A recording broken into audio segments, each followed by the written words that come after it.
किसानों के मुद्दों पर खास बातचीत करने के लिए हमारे साथ मौजूद हैं भारतीय किसान यूनियन अम्बाता के राष्ट्रीय उपाध्यक्ष चौधरी शौकत अली चेची। आइए खास बातचीत करते हैं। शौकत भाई, आपका विजन लाइव में बहुत बहुत स्वागत है। धन्यवाद आपका, आपके चैनल पर। शौकत भाई, केंद्र में भाजपा के नेतृत्व में नरेंद्र मोदी की सरकार तीसरी बार आसीन हो चुकी है। सरकार ने 14 फसलों पर एमएसपी देने की भी घोषणा की है, तो अब तक किसानों में एक खुशी का पल देखने को मिलेगा। क्या गजब आपका सवाल है। 13 महीने किसान धरने पर बैठे, 750 से ज्यादा किसान शहीद वहां पर हो गए, जो ये काले कृषि कानून लेकर के आ गए कि वो भी कोरोना काल में। उसी में किसानों की मांग थी कि सभी फसलों पर एमएसपी पर गारंटी कानून बना दिया जाए। और अब ये 14 की जो बात कर रहे हैं, 14 में क्या था कि जब किसानों ने शर्तें रखी थी, मध्यस्थता जब वहां पर हुई थी, तो उसमें ही जो उस टाइम के जो कृषि मंत्री थे, उन्होंने ये कहा था कि भी आपकी 7 फसलों का एमएसपी है, हम 7 और बढ़ा देते हैं, 14 कर देते हैं। तो ये तो वही पुराना वाला फॉर्मूला है। जबकि किसान तब भी यही कह रहे थे कि हमें 14 दीजिए, हमें सभी फसलों पर में एमएसपी गारंटी कानून बना करके दीजिए।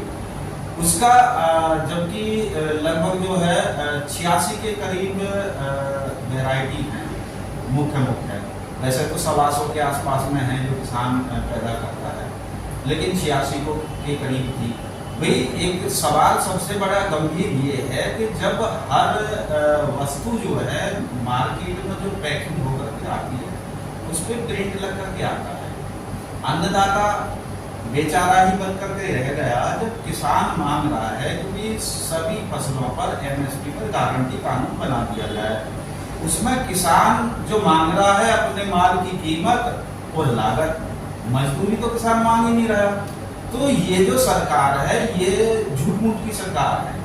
अब ये तीसरी बार सरकार बन गई, तो इसका मतलब ये नहीं है कि भाई ये जो है सभी फसलों पर एमएसपी गारंटी कानून बना देंगे। ये तो जो वो पिछला फॉर्मूला जो इन्होंने करा था, जब पूरे देश में संघर्ष किसान कर रहे थे, तो उसी को आगे बढ़ा दिया गया। अब जो 7 फसलों पर इन्होंने एमएसपी और जोड़ दिया है, उन फसलों की कोई मुख्य भूमिका में नहीं आती। इसमें मूंग है, एक केवल धान मान के चलिए, धान हमारे देश में सबसे ज्यादा होता है, बाकी मक्का है, ज्वार है, बाजरा है, उड़द है, इन पे बढ़ा है। तो वो दलहन की फसलें हैं, 1-2 फसलें और हैं, तो उनसे क्या लॉजिक है। तो ये सरकार जो है किसान विरोधी सरकार है, पहले भी थी और आगे भी रहेगी। अच्छा, 7 फसलों पे पहले और फिर 7 फसलों पे बात है, यानी 14 फसलों पे ये एमएसपी देने की बात कर रहे हैं। और जबकि किसान की जो मांग है वो पहले से ही ये रही कि सभी फसलों को दिया जाना चाहिए। तो क्या आप मानते हैं इसका कारण सरकार के मन में क्या खोट है जो सिर्फ 14 पर देना चाहती है, बाकी फसलों पर नहीं? क्या वजह मानते हैं? अभी तो जो 3 कृषि कानून अध्यादेश लेकर के आए थे, वो भी होल्ड पे हैं, भी रद्द नहीं करेंगे। और जो अडानी अंबानी से जिनका एग्रीमेंट हुआ था केंद्र सरकार का, उसमें लगभग 950 के करीब साइलों का एग्रीमेंट था। देश में साइलो बनाने की जो प्रक्रिया थी, उसमें लगभग 8-7 के करीब बन चुके हैं। ये सरकार उद्योगपतियों की सरकार है, सीधी सी बात है, इससे ज्यादा और कुछ नहीं है। इस वजह से सभी फसलों पर एमएसपी गारंटी कानून नहीं बनाना चाहते। इसमें एक चीज मैं और जोड़ देता हूँ कि सभी फसलों पर अगर एमएसपी गारंटी कानून बनेगा, तो उसमें किसानों का तो लाभ होगा, लेकिन देश की लगभग 90% जनता का भी इसमें भला होगा। जिसका कारण है कि अकस्मात जब किसी भी वैरायटी की, यानी फल है, सब्जी है या अन्न है, उनकी कमी होती है, तो उस टाइम पर रेट 4 गुने 5 गुने तक पहुंच जाते हैं। जिस तरीका से प्रिंट लगे माल की कीमत उसी रेट में बिकती है, चाहे भले ही उसकी सेल कम हो या ज्यादा हो, उससे ज्यादा नहीं बेच सकते, नहीं उससे कम बेच सकते। उसी वजह से अगर एमएसपी पर गारंटी कानून बन जाएगा, तो वो फिक्स रेट में बिकेगी। किसान का लाभ होगा और उसके बाद में आम जनता का और देशवासियों का लाभ होगा। अब जैसे कि कभी प्याज 400 रुपए किलो तक प्याज बिकी, टमाटर जो 200 रुपए किलो तक बके, लहसुन है और बहुत सारी ऐसी चीजें आपने देखा होगा। अकस्मात जब उनकी कमी होती है तो उनका रेट 4 गुना 5 गुना तक बढ़ जाता है। और जब एमएसपी पे गारंटी कानून बन जाएगा तो उसकी फसल चाहे कम हो या ज्यादा हो उसी रेट पे बिकेगी, तो हो गया ना सबका फायदा। लेकिन जब ये रेट जो है आसमान पे जाते हैं तो किसान को लाभ नहीं मिलता है उसका। किसान का तो बेचारा ही बन करके रह जाता है। उसका 10 रुपए किलो है तो वो 10 रुपए किलो ही बिकेगा। लेकिन उसमें जो बिचौलिया होते हैं, जो व्यापारी बड़े बड़े उद्योगपति होते हैं, उसका वो लाभ ले लेते हैं, यानी 10 के माल को वो जो है 100 रुपए में बेच लेते हैं। तो किसान जो मांग रहा है, किसान बुद्धिजीवी है, यहाँ अंधभक्त नहीं है, ना ही वो तानाशाह है। किसान को जो अन्नदाता कहा गया है हमारे पूर्वजों ने और हमारे महापुरुषों ने इसी वजह से कहा गया किसान ईमानदार है और किसान सच्चाई के रास्ते पे चलता है। जो एमएसपी गारंटी कानून सभी फसलों पे मांगा जा रहा है उसमें किसान का भी लाभ है और उसमें जो है आम जनता देशवासियों का भी लाभ है। और विदेशों में अगर निर्यात करेंगे तो उसमें भी लाभ है। सभी फसलों पर गारंटी कानून दिए जाने को लेकर किसान संगठनों की क्या तैयारी है और भारतीय किसान यूनियन अम्बावता जिसके आप राष्ट्रीय उपाध्यक्ष हैं, ये एक बड़ा संगठन है और किसान हितों को लेकर लगातार आवाज भी बुलंद की जाती है, क्या खास रणनीति है? देखिए, चुनाव के दौरान में हमारे माननीय राष्ट्रीय अध्यक्ष ऋषिपाल अम्बावता जी ने सबसे पहले इंडिया गठबंधन को समर्थन दिया था और उसमें माननीय राहुल गांधी जी से उनकी ये बात तय हुई थी कि भाई अगर हम आपका समर्थन करेंगे तो आप सभी फसलों पर गारंटी कानून बनाएंगे और आप किसानों का जितना भी कर्ज है उस कर्ज को माफ करेंगे और बहुत सारी उसमें जो चीजें आई थी। और माननीय राहुल गांधी जी ने माननीय राष्ट्रीय अध्यक्ष ऋषिपाल अम्बावता जी की बातों को स्वीकार किया। उन्होंने कहा कि अगर हमारी सरकार आती है तो हम आपका समर्थन करेंगे और सबसे पहले इंडिया गठबंधन को माननीय राष्ट्रीय अध्यक्ष हमारे ऋषिपाल अम्बावता जी ने नकलों में जाकर के समर्थन दिया और उन्हीं का ये मुख्य कारण है कि जो उत्तर प्रदेश में सबसे ज्यादा सीटें आई। अगर सभी संगठन इसमें एकजुट होकर के इंडिया गठबंधन को समर्थन देते तो बीजेपी जो है 400 हाथ की तरफ चली जाती। अब रहा सवाल इस चीज का कि अब तीसरी बार जो है माननीय नरेंद्र मोदी जी प्रधानमंत्री बन गए हैं, वो किसानों के हक में क्या करेंगे? तो किसानों के हक में तो ये कुछ करने वाले नहीं है। जब 2 योजनाएं इनकी चली गई और इन्होंने अनाप शनाप कानून किसानों को बर्बाद करने के लिए बनाए, आम जनता को बर्बाद करने के लिए बनाए, तो अब भी ये उसी काम को करेंगे। लेकिन अभी 3 दिन हमारा अधिवेशन वहाँ चला था तो माननीय राष्ट्रीय अध्यक्ष जी ने उसमें जो है पूर्व मुख्यमंत्री वहाँ के उत्तराखंड के हरीश रावत जी भी आए थे, उन्होंने भी समर्थन दिया था और बाकी सभी संगठनों ने वहाँ पर जो 3 दिन का अधिवेशन चला था तो उसमें स्पष्ट कहा था माननीय राष्ट्रीय अध्यक्ष जी ने, ऋषिपाल अम्बावता जी ने, भाई हमें सभी फसलों पर एमएसपी गारंटी कानून बनाया जाए और अग्निवीर को रद्द किया जाए और कई सारे उन्होंने मुद्दे उठाए थे। अगर इस बात पर यह केंद्र की सरकार अमल नहीं करेगी तो हम जो है पूरे देश में विरोध आंदोलन करेंगे शांतिपूर्ण ढंग से। हम चैन से नहीं बैठेंगे जब तक हमारी जायज मांगे पूरी नहीं होंगी। ये घोषणा हरिद्वार की पावन धरती से हमारे राष्ट्रीय अध्यक्ष ने की। यानी एक बार फिर देशव्यापी आंदोलन खड़ा होगा? बिल्कुल आंदोलन खड़ा होगा। अभी राकेश टिकैत जी का भी बयान आया था, उन्होंने भी यही घोषणा की है। तो ये सारे के सारे संगठन नामबंद होंगे। एक चीज मैं और भी इसमें जोड़ देता हूँ कि गारंटी किसान मोर्चा के नाम से एक संगठन जो बनाया गया है, एक समिति बनाई गई है जिसमें हमारे माननीय राष्ट्रीय अध्यक्ष ऋषिपाल अम्बावता जी उसके जो है सदस्य हैं और इसकी अध्यक्षा यानी अध्यक्ष के हैं वो बीएम सिंह जी हैं, जिसमें लगभग 280 के करीब पूरे देश के संगठन साथ हैं। अच्छा, आप थोड़ा राजनीतिक बिंदु पे बात करते हैं। जैसा कि आपने कहा कि नरेंद्र मोदी की सरकार केंद्र में आ चुकी है। लोकसभा चुनाव से पहले भी किसान विभिन्न मुद्दों को जिसमें एमएसपी गारंटी कानून लगातार संघर्ष करता है, लेकिन उसके बाद भी 400 पार का भाजपा ने नारा दिया। 400 पार तो नहीं हो पाए, लेकिन एनडीए करीब 293 पे सिमट गया और सरकार भाजपा की आ गई। जबकि जो इंडिया गठबंधन था वो लगातार ये कह रहा था सरकार नहीं बनेगी, वे सरकार कट जाएगी, वे सरकार ही। लेकिन सरकार लगातार दिनों दिन मजबूती की ओर लगातार बढ़ रही है। आपका क्या कहना है, नीतीश या चंद्रबाबू नायडू सरकार को इसी मजबूती से चलने देंगे या फिर 5 साल के बीच में धराश कर देंगे? ये आपने एक बात कही कि दिनादिन मजबूत होती है, ये तो एक मोदी मीडिया वाली बात है। अभी तो इनको फ्लोर टेस्ट साबित करना है, यानी बहुमत सिद्ध करना है। अभी तो बहुमत तो सिद्ध हुआ ही नहीं है।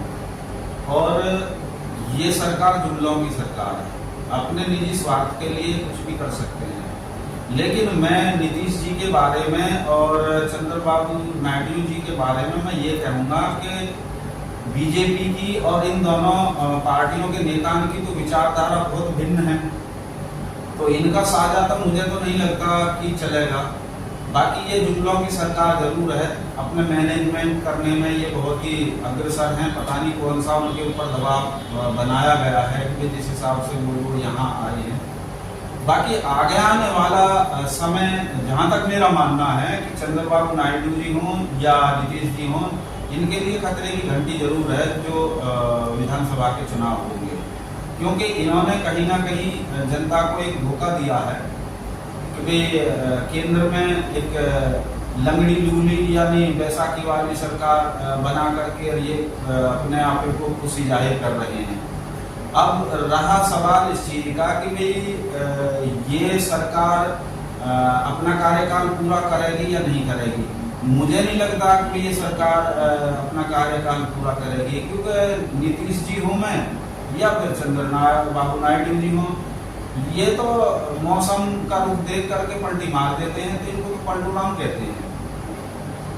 अब रही बात इस चीज की कि भाई ये आगे क्या करेंगे, तो आगे कुछ नहीं होने वाला। जब 10 साल से इन्होंने कुछ नहीं करा तो ये आगे क्या करेंगे। अब इनकी खेचतान तो शुरू होगी भाई। अभी तो स्पीकर पे रस्साकसी चल रही है, स्पीकर की तो अभी घोषणा हुई नहीं है। स्पीकर जो मान रहे हैं, क्या कह रहे हैं, चंद्रबाबू नायडू जी हमारी पार्टी का होना चाहिए, नीतीश जी अपने लिए कुछ और मांग रहे हैं, तो ये खेचतान तो चल रही है। अभी इसमें कुछ भी कहना ये संभव नहीं है कि भाई ये सरकार, मुझे तो ऐसा लग रहा है शायद साल भी नहीं पकड़ पाओ। साल से आप ये कह रहे साल में ये सरकार नहीं पकड़ पाएगी।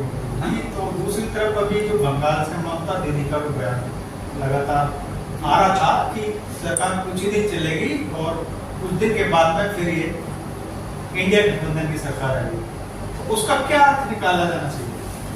देखिए, मैं ये नहीं कह सकता कि भाई इंडिया गठबंधन की सरकार आवेगी, कब आवेगी, कैसे आएगी, लेकिन मुझे तो इतना जरूर भरोसा है, जो मेरी अपनी विचारधारा, कि ये सरकार शायद साल भर मुश्किल पकड़ पाएगी, क्योंकि नीतीश जी की और चंद्रबाबू नायडू जी की जो विचारधारा है, जो बीजेपी की विचारधारा, वो बिल्कुल भिन्न है। यूसीसी का उन्होंने विरोध किया था नीतीश जी ने, अग्निवीर का उन्होंने विरोध किया था, 3 कृषि काले कानून जो केंद्र सरकार लेकर के आई थी उनका उन्होंने विरोध किया था, और उसी ढर्रे पे वो हैं। और चंद्रबाबू नायडू की अगर बात करें तो चंद्रबाबू नायडू ने तो अपने घोषणा पत्र में जो चुनाव हुए थे उसमें मुसलमानों को आरक्षण देने की बात करी, जो मस्जिद है उनकी रिपेयर के लिए उन्होंने घोषणा करी कि हम उनकी रिपेयर करेंगे, ईदगाह बना करके देंगे, और जो उलेमा मौलाना हैं जो मस्जिद में नमाज अदा करवाते हैं उनके लिए नौकरी की बात की कि हम 8,500 रुपये के करीब उनको देंगे। और बीजेपी का तो सिस्टम ये है कि बीजेपी का ना तो किसी मुसलमान को चुनाव में खड़ा करती है, और अब लगभग 160 के करीब मंत्री बनाए गए, एक भी मुस्लिम चेहरा नहीं है। और वैसे मोदी जी करते हैं कि सबका साथ, सबका विकास और सबका विश्वास। तो ये तो मुझे नहीं लगता कि ये इनकी जो बैसाखी वाली सरकार है ये 1 साल पूरा कर। लेकिन मुस्लिमों को किसको केंद्र में लाए, सरकार में लाए, खासकर अगर जिसको टिकट देते मुस्लिम ही सबसे पहले हम चुनाव हरा देते मुझे अब ये बात है, आप भी गौतम बुद्ध नगर से आते हैं और मैं भी गौतम बुद्ध नगर से आता हूँ। आप बहुत बुद्धिजीवी पत्रकार हैं, मैं भी हल्का फुल्का सा अपने संगठन का एक छोटा सा सिपाही हूँ और छोटा सा सिपाही समाजवादी पार्टी का भी हूँ। तो क्या मुस्लिमों ने गौतम बुद्ध नगर में बीजेपी को वोट नहीं दिया? आप बता दीजिए मुझे। कैंडिडेट को तो हरा देते। सवाल कैंडिडेट का नहीं है, कैंडिडेट मुसलमान ही हरा था। जैसे मायावती जी ने कह दिया कि मुसलमानों ने हमें वोट नहीं दिया, हर ठीकरा जो भी फूटता है वो मुसलमानों के ऊपर। शाहनवाज हुसैन के साथ भी ऐसा, मुख्तार अब्बास नकवी के साथ भी हुआ। शहनवाज हुसैन हो या मुख्तार अब्बास नकवी हो, उनकी गहराइयों को मैं ये इस पे चैनल पर नहीं कह सकता, मुझे जानकारी है उनके बारे में, वो क्या है, किस वजह से जो है बीजेपी ने उनको इग्नोर किया। लेकिन कुल मिलाकर मेरा कहने का मतलब ये है कि मुसलमान किसी का समर्थन करे तो मुसलमान अपराधी, मुसलमान किसी की खिलाफत करे तो मुसलमान अपराधी। और बीजेपी की तो खाना ही हजम नहीं होता इतना वो मुसलमानों का नाम नहीं लेते। उनका खाना हजम जब होता है कि जब तक वो मुसलमानों का नाम नहीं ले। और पार्टियां भी, चाहे मैं बीएसपी की बात करूं या अन्य और पार्टियां ऐसी हैं कि जो मुसलमानों, सपा भी है क्या उसमें? नहीं, सपा तो पीडीए की बात करती है, सपा तो सबको साथ लेकर के चलती है। बाकी तो देखो, विरोधी तो उसे बदनाम करने में चाहे कोई कितना भी हो, लेकिन माननीय राष्ट्रीय अध्यक्ष अखिलेश यादव जी ने जब अपने कार्यकाल में सबके लिए सारी चीजें उन्होंने उपलब्ध कराई थी, चाहे मैं कब्रिस्तान की बात करूं या शमशान की बात करूं, सबसे पहले उन्होंने शमशान भूमि को आवंटित करके वहां बनाया था, उसके बाद में कब्रिस्तान के लिए जगह उन्होंने दी और उनकी बाउंड्री वगैरह कराई गई। उन्होंने मंदिरों में भी उन्होंने काफी अनुदान दिया और बहुत सारी ऐसी चीजें, अगर उन्होंने रोड बनाई है। नहीं, ऐसे तो जनहित की योजना उत्तर प्रदेश में जो यूपी सरकार चली है भाजपा की, वो भी ला रही है। नहीं, योगी सरकार तो करे धरे पर पानी फेर देती है। योगी जी के क्या वक्तव्य थे चुनाव के दौरान में, बेगर मुसलमान, हिंदू और मुसलमान के उनका कोई इससे अलग कोई शब्द है उन्होंने कोई अपनी उपलब्धि गिनाई? उनका तो कोई मामला था। उसमें जो है जो बुद्धिजीवी लोग हैं, जो उत्तर प्रदेश की जनता है, लगभग 27 करोड़ के आसपास में उत्तर प्रदेश की जनता, उन्होंने देखे यार इन्होंने जो इतने दिन हो गए ये हिंदू मुसलमान, हिंदुस्तान पाकिस्तान, इसके सिवा कुछ है ही नहीं, जनता का भला नहीं करते, बिल्डोर नीति और चला रखे, जिसके नहीं होते घर परिवार हो क्या जाने, अत्याचार, भ्रष्टाचार, बलात्कार, हत्या, आत्महत्या सारी चरम सीमा पर हो रही है। ये नीति कहाँ से आई है? कौन से संविधान में लिखा, कौन से पन्ने में संविधान के में लिखा है भाई आप बुलडोजर लो और किसी के मकान को तोड़ दो? एक अपराधी है, माफियाओं के खिलाफ अभियान चलाया जा रहा है। नहीं, मेरी बात सुनो, एक अपराधी है एक घर में, उस अपराधी को आप कानूनी दायरे में फांसी की सजा दिलवाओ, उम्र कैद की सजा दिलवाओ, लेकिन जो उस परिवार में मासूम बच्चे भी हैं, उनका घर परिवार है और उसके पता ने, दादा ने बना के दिया, उसके पिताजी ने बना के दिया, उनके रिश्तेदार ने बना के दिया, उस मकान को तोड़ दिया, इसका पाप का भोगी कौन होगा? अच्छा, इन तमाम चीजों को लेकर ही आप एक समाजवादी पार्टी यूपी में समाजवादी पिछड़ा प्रकोष्ठ के आप सचिव भी है, तो आप जो कह रहे हैं बुलडोजर नीति या जो दूसरी नीति योगी सरकार की है, इन तमाम बातों को लेकर जो उत्तर प्रदेश की जनता ने लोकसभा चुनाव में जो समाजवादी पार्टी की 37 सीट है, तो ये बदलाव जो इन तमाम चीजों को लेकर हुआ, ये जो सारे बदलाव हुए हैं, देखिए जनता 10 साल हो गए केंद्र में, 7 साल से ज्यादा हो गए उत्तर प्रदेश में। हिंदू और मुसलमान, हिंदुस्तान पाकिस्तान, इससे देश नहीं चलता। देखिए नेता जो होता है इलियास भाई, नेता होता सबका, कोई किसी को वोट दे या नहीं दे दे, जब वो जीत गया तो वो जनता का एक बाप के समान होता है, पिता के समान होता है, और उसमें आप जहरीली भाषा करें, दोगली नीति अपनाएं, तो ये कोई लॉजिक नहीं बनता। महंगाई, बेरोजगारी, भ्रष्टाचार, इससे कौन त्रस्त है? मुसलमान को क्या 200 रुपए लीटर डीजल पेट्रोल मिल रहा, या इनको आप जो मानते हैं यूपी में जो नैया डूबी है भाजपा की, आप इसका जो कारण मानते हैं, जो चुनाव में जहरीले बयान, ये जो नफरत भरी जो बयानबाजी, ये प्रमुख कारण रहा? प्रमुख कारण ये भी रहा है, प्रमुख कारण ये भी रहा है, ये जो पीपल लीक हो रहे हैं। मैं एक चीज इसमें और जोड़ देता हूँ, मुसलमान तो देश आजादी के बाद से ही, मैं कोई पक्ष नहीं ले रहा हूँ, मुसलमान देश आजादी के बाद से अब तक गरीब था और शायद उसकी आंख ना खुली तो आगे भी गरीब रहेगा। तो जो डीजल, पेट्रोल, रसोई गैस, बिजली बिल, अन्य जो चीजें हैं, अन्य जो उनकी जरूरत की रोजमर्रा की जिंदगी की चीजें हैं, वो बताइए कि उन्हें फ्री में या आधे में मिल रहा है, मुसलमान को दुगनी कीमत में मिल रहा है। तो ये महंगाई, बेरोजगारी, भ्रष्टाचार, तानाशाही, इस सब की मार तो सभी को जो पड़ रही है ना, तो फिर उस चीज को हम कहां तक देखेंगे।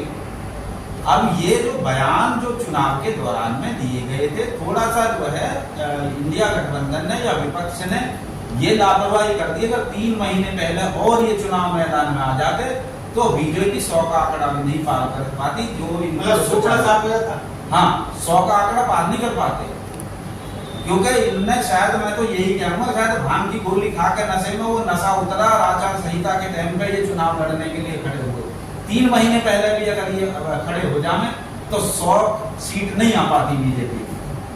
माननीय मोदी जी को वाराणसी में कितनी सीट मिली है, जो शोर मचा रहे थे 8 लाख से जीतेंगे, इतने से जीतेंगे, मात्र 1.5 लाख से जीते। और जिनको राहुल गांधी जी को पप्पू कहा गया, वो दोनों सीटों पर जो है 3.5 लाख वोटों से ज्यादा से जीत गए। माननीय अखिलेश यादव जी का आंकड़ा कितना रहा, उनका भी अच्छा खासा उनका आंकड़ा रहा। तो ये जो चीजें हैं ये जनता अब समझ चुकी है। जनता चाहती है अमन, चैन, तरक्की, भाईचारा। किसान भाइयों के लिए क्या संदेश देना चाहते हो? मैं तो किसान भाइयों से यही कहूंगा कि जो किसान को भगवान श्री कृष्ण जी ने कहा है कि अन्नदाता भगवान का स्वरूप है, वही अन्नदाता भगवान का स्वरूप मान करके चलें और एकता के साथ जितने भी टोटल देश के अंदर संगठन है अपने अधिकारों की लड़ाइयों को लड़ें, क्योंकि हक जो है छीनने से मिलता है, मांगने से नहीं मिलता। और ये सरकार कि जब तक इसकी पूंछ को नहीं मरोड़ा जाएगा, इनके टांग नहीं बांधी जाएंगी चारों तरफ से, तब तक। और अब तो विपक्ष मजबूत हो चुका है।